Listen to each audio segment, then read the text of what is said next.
Well, thank you to Mr. Carlos. This is an important effort to incorporate these technologies to a subject of such importance for our brothers and sisters in Tabasco. Every year they get floods. So let's pass to our Q&A session.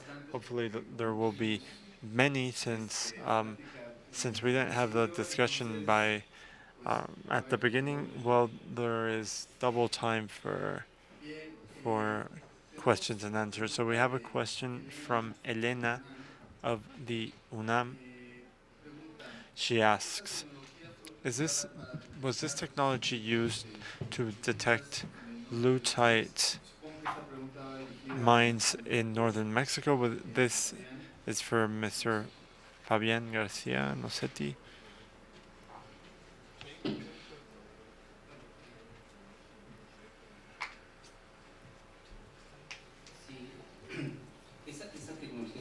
Yes, this technology has been developed for those assets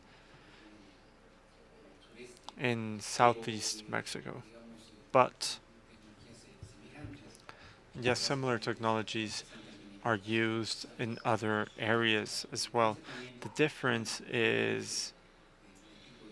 has to do with the type of terrain, but the availability of seismic information. So there is, of course, we have seismic profiles, and that's where it's convenient to conduct this type of development with this type of technology and methodology. But on other occasions, what we have is information on petrophysics, and this requires another type of technology. So there's something I'd like to mention. Well, the methods presented by Dr. Fabian on neural networks are used for many things, and it's one of these phenomena we're seeing now. The tools which are currently in use and which have a high spectrum of applications in different fields.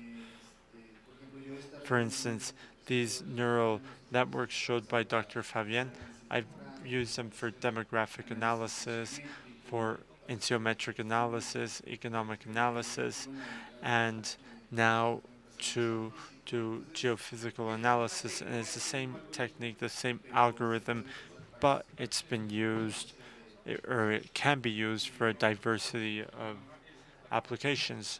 Any other questions? Yes, if you could please identify yourself.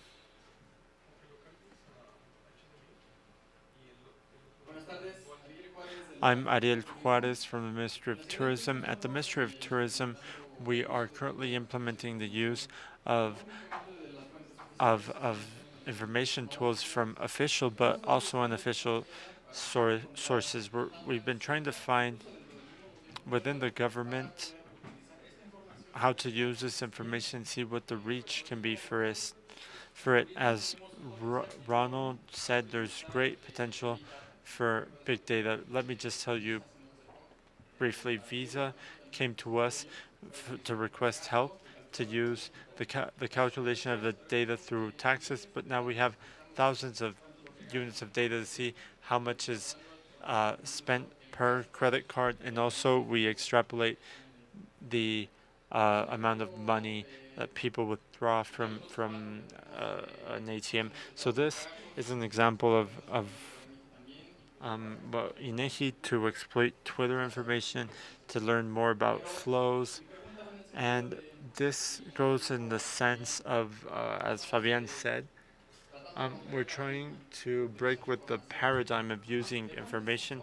from unofficial sources that are not open, or it's done through many limits. They break with rules but we need this information for decision making. And the government, on the other hand, we have the barrier when it comes to use of this information. We can use it for internal but not for obtaining non-official data from non-official sources, say how something is behaving. So my question, what do we need to do to break with these barriers that are falling, and that within the government we're trying to create synergies or mergers to make better decisions?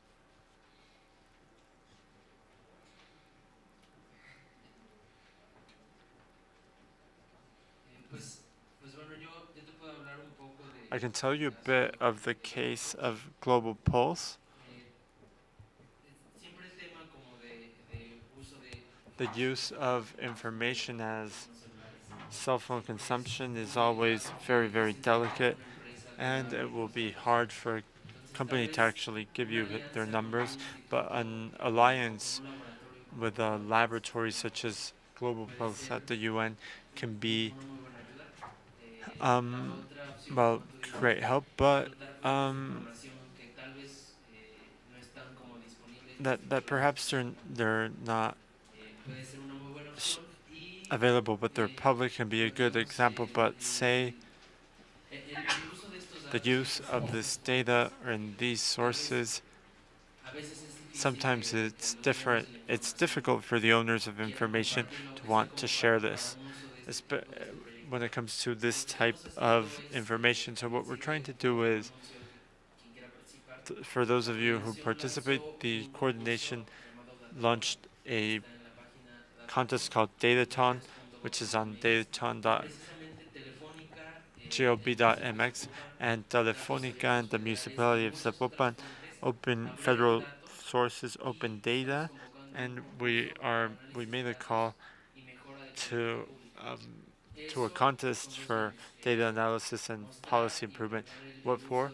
To bring to permeate data into decision making, and to have better examples to say how information, which a few years ago could only good be, the only good I could do was to be a better sales target, or what your cell phone is selling you can do something like this. So Dataton is an effort that we're making to show the data and have it flow better. I I think this is easy for me to answer because I'm less involved in public policy. But okay, Ronald said collaboration networks. That's important. It seems like a huge challenge, but institutions want to do everything, and this is going to be very difficult. Yes, um, the fact that we have these things to consider, it's a good thing. But if you have third parties who have created these networks and standards for data generation and data analysis that we well, maybe for an organism it can be a much more difficult thing. I applaud the digital strategy. Is well, they're saying that electronic government doesn't refer to compliance or transparency, it refers to efficiency. I hope that, well, in the future we're not going to be the messengers of the birth certificate, as was mentioned. There will be other sources of data within the government, and hopefully policy will give us access to data that's out of the government that could be complemented with Twitter and other sources of official and unofficial data generated by what we call citizen empowerment. And these projects would be a response to your concern at the Ministry of Tourism. And this is when we say that open data and open government must go from generating possibilities for entrepreneurship for society and collaboration, etc. Lalo Kenneth from Costa Rica, from INEC. My question has to do with well,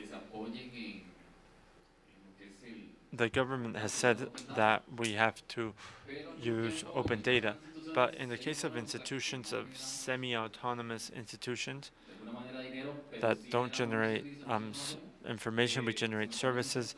We have difficulties or obstacles when it comes to implementing these and analyzing our information.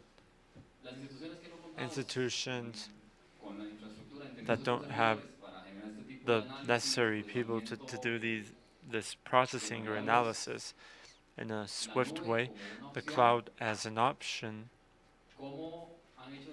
How have institutions, how do you do it when you need to use the cloud but you don't have the necessary resources to implement these needs?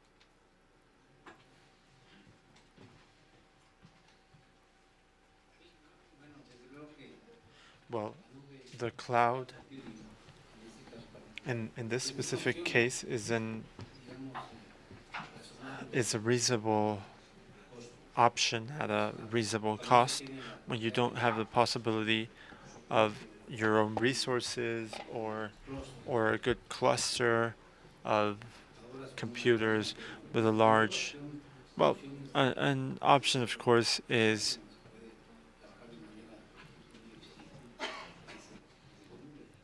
cloud computing. And without, and well, there are schemes that help this.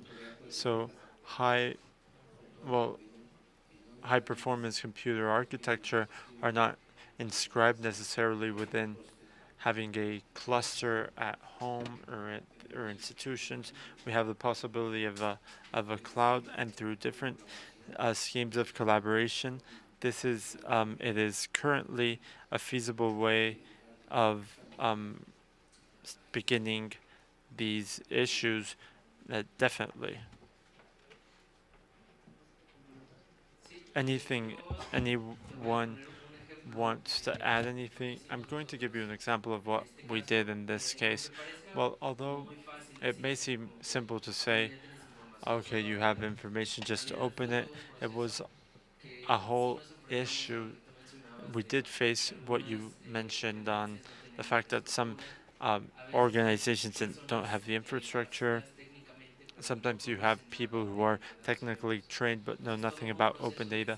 So it was about explaining what open data is, what generating a liaison. But there was an important project called the Data Squads, in which a person from our team, someone really technical called Rodolfo Williamion, and trained people trained in the use of data, people of infotech, and someone from the legal department went and visited 10 organizations that decided to participate voluntarily in the training, and we showed them what open data was.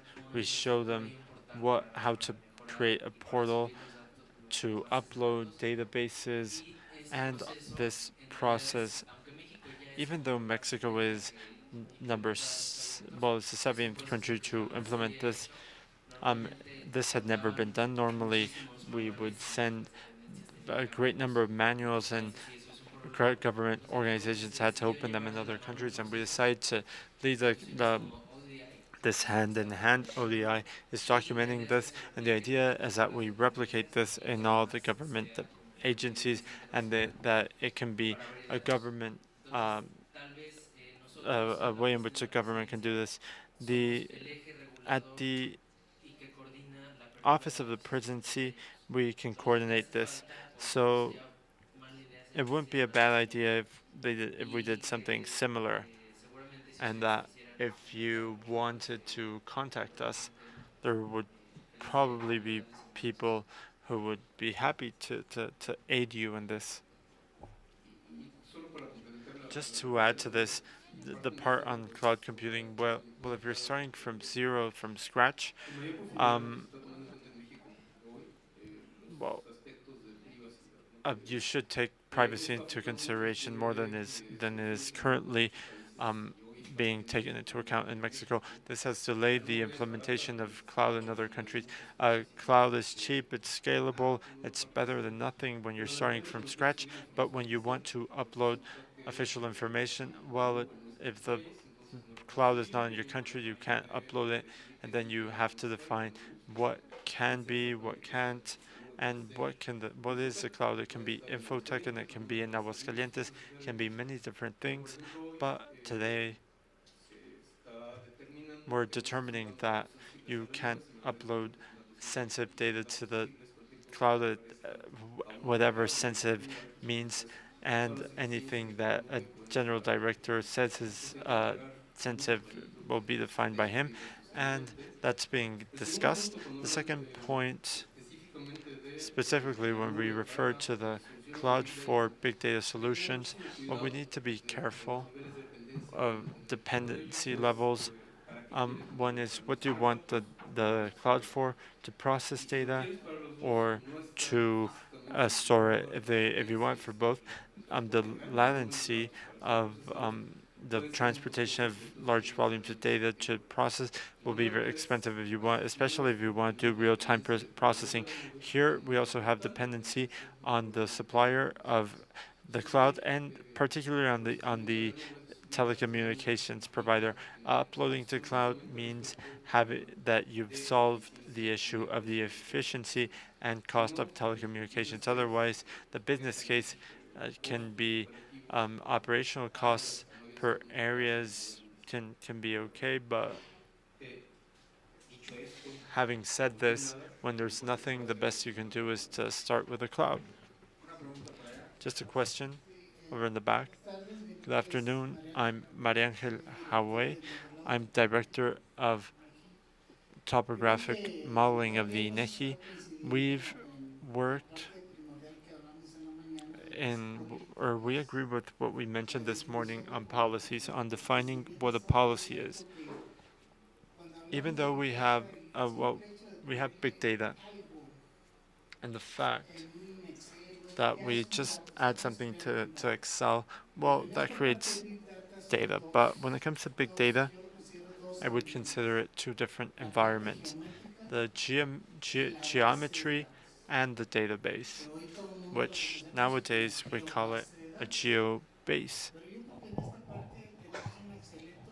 However, we have an excellent opportunity to do what many countries have been doing, which is to define what kind of data and geometry we're trying to represent. Our We have 5 centimeter, 10 centimeter, or 2 centimeter um, rising, and it's only two. So they throw money to the garbage when there's a disaster between.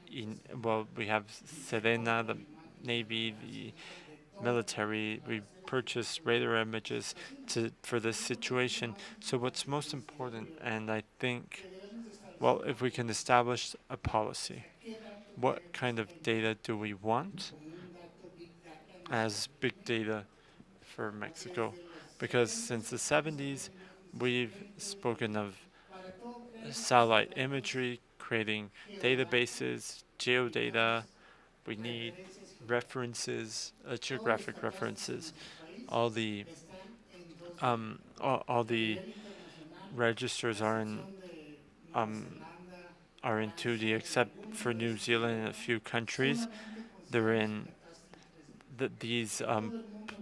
these prints are in two dimensions. There's only 4 countries that have tried to have their information in 3 dimensions. So they give a permit to build a gas station, and it looks like a like a like it's a plain, but it's actually a hill, and that leads to a mudslide. And there's territorial disorganization in Mexico as a result of, well, as we say in Mexico, when stormy waters, the fishermen win. So we need to determine what kind of data we need, because another organization out of Mexico is more important and are better at extracting information than the ones we have here. So it's important for me, from my point of view, to define what kind of data we have available, what CONAGUA wants, what Semarnat wants, what Senapred wants. Our example right now is Senapred, and it's the risk atlas with camera. I think we're duplicating our efforts in the case of Spain. They saved $30 billion, euros, I mean, by working together and saying, okay, these are the rules for data infrastructure. I think that's the first thing we need to do. What do we want to have as a data or geodata, notwithstanding whatever else? Thank you. This was a comment, more a comment than a question. Does anyone want to add to this?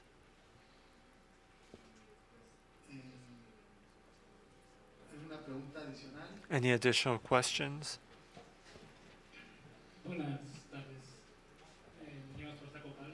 I'm Mr. Copalma, and I want to thank you for your presence here. Then attest to what Mr. Castro said on the Open Data Squad. I was part of this at the Ministry of Public Education. And yes, it were 6 weeks of working on this. And soon we will be publishing it. But my question has to do with something different mentioned by Fabian Garcia. The figure of the data scientist, which should be incorporated at some point. The specific question is, where should we incorporate him and what level of the structure? Because we have the CEO, the CTO, so we need a CDO, because there are other elements that we need to discuss together with data scientists or mathematicians, programmers, DevOps, EBOps, ISOPs. So all them within what? Because there's a huge confusion, because between CIO and CEO there's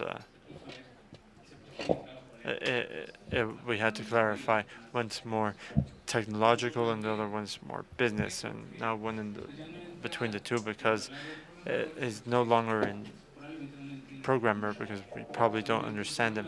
A programmer usually doesn't know how to use Bayesian methods.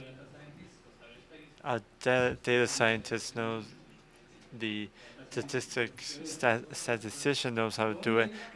So where would the figure, where would we need to bring this extra figure into the current structure?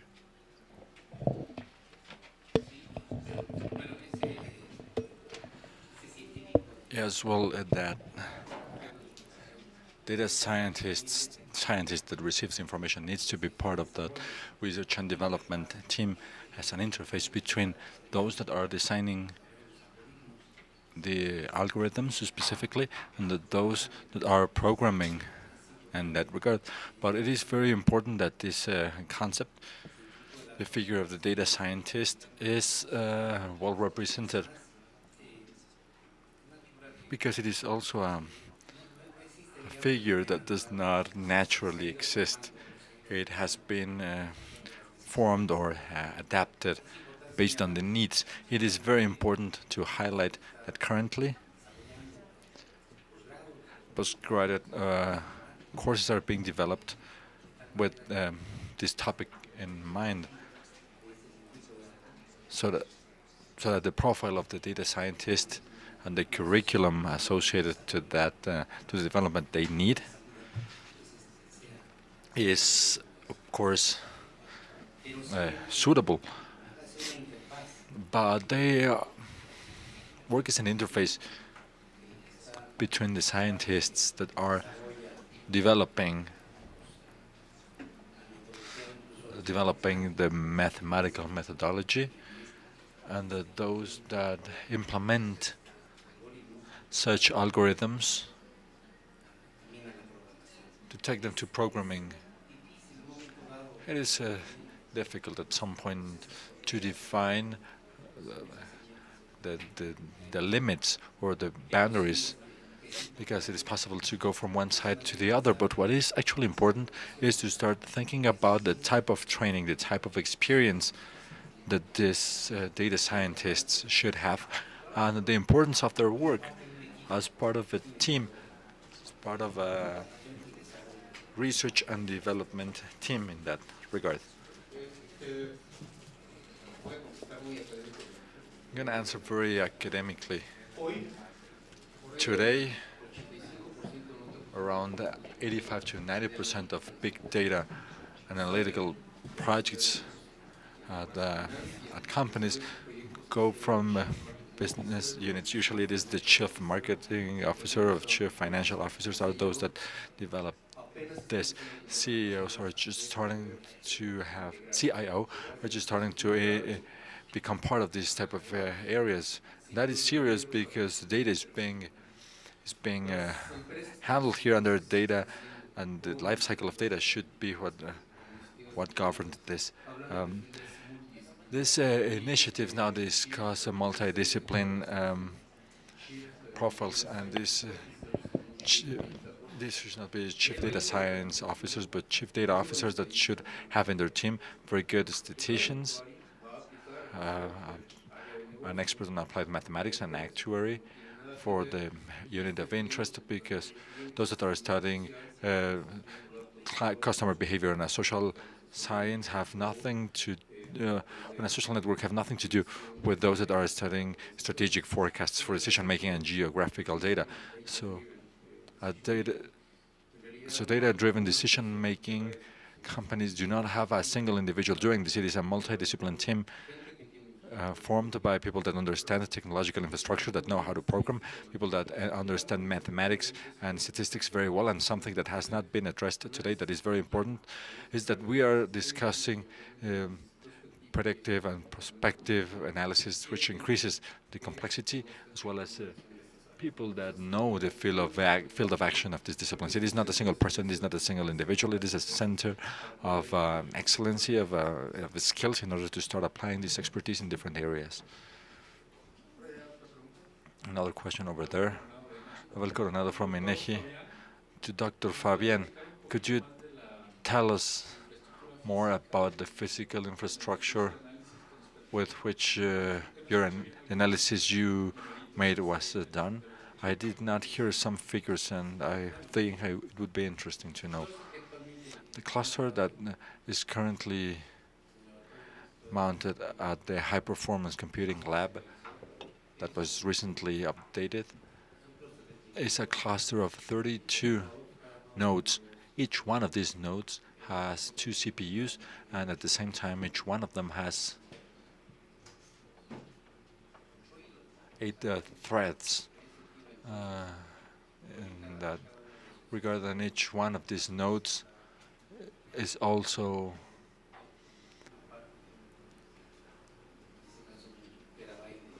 comprises a terabyte of RAM memory and 32 terabytes of hard drive for that purpose. Such a way that we have 32 nodes with 2 CPUs. These are 64 multiplied by 8 threads in that regard. So that is the current capacity we have. This is a relatively small cluster if we compare it, of course, with a supercomputer. But the advantage is that in this case, when we're discussing a cluster of this nature, then it is possible to really work in real time, to have applications in place that could require harnessing the full potential of the cluster for a specific application, as opposed to what would happen in a supercomputer, in which we would only have access to a part of the resources and not even in real time to the full resources that are available. So that is basically the architecture we have in place.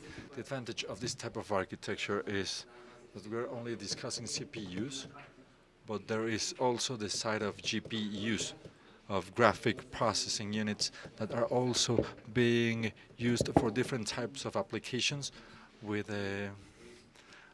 very successfully. It is very important to highlight that, as we know very well, the location of GPUs as processing elements too is also being widely developed through specific languages for that purpose.